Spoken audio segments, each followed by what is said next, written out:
If someone used an interest-based loan to obtain their degree, what do they need to do now to purify their wealth? So this person obviously got involved in haram, there's no doubt about it. To actually apply and then to utilize an interest-based loan is haram, whether it comes from a government body, whether it comes from a private institution or a bank or whatever. There's no doubt about it. This is the position of the vast majority of scholars. This is obviously applying to those folks who are following the normative position. Because yes, there are some individuals that go out to a scholar, a mufti who specializes in giving fatwa, that gives them the permission to do the haram because of their particular situation.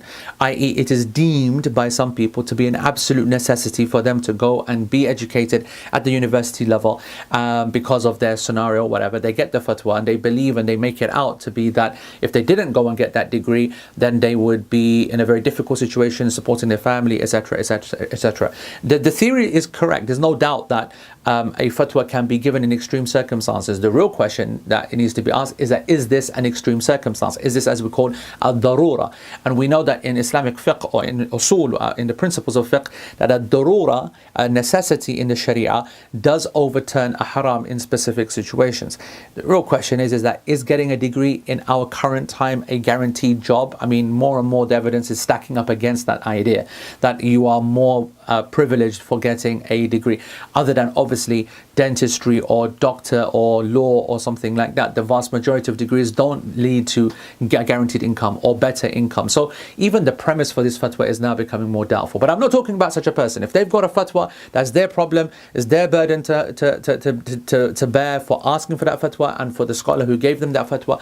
For the vast majority, this is something which is impermissible. A person should normally either consider other forms of education, or taking year out to work, or to wait for an Islamic alternative to become available, or to borrow money from halal sources. These are the other things that need to be done. Of course, it makes it more difficult, it's a bigger headache, and it might even lead to a major delay, but that of course will remove doubt. Now if a person did go ahead though, now let's say person did use a haram loan, became the person that they wanted to be, or in the job that they are now, what do they do? Well, they're not going to end up paying anything extra because they've already paid extra, right? But that's another question. Should they actually pay back the interest part of the loan?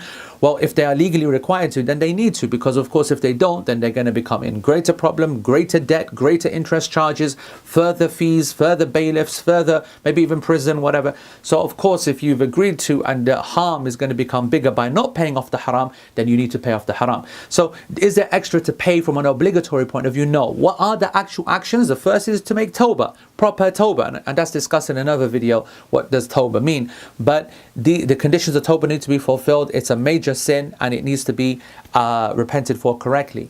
And then you're in recovery mode. So it doesn't matter what job you are or what position you're in, but recovery mode is to make sure that your good outweighs your bad. And so therefore, if you've done this kind of magnitude of sin, you've got to increase your good deeds. And that could be paying extra sadaqah by doing more good deeds of any nature, maybe using your job in a good in a sadaqah form as well, maybe not taking payment, voluntary sector, etc., etc. So it's about recovery, the getting rid of the sin. The purification can't happen anymore. You can't purify your job or your money because it was a contract, it was a transaction that was haram, not the money itself. And Allah subhanahu wa ta'ala knows best.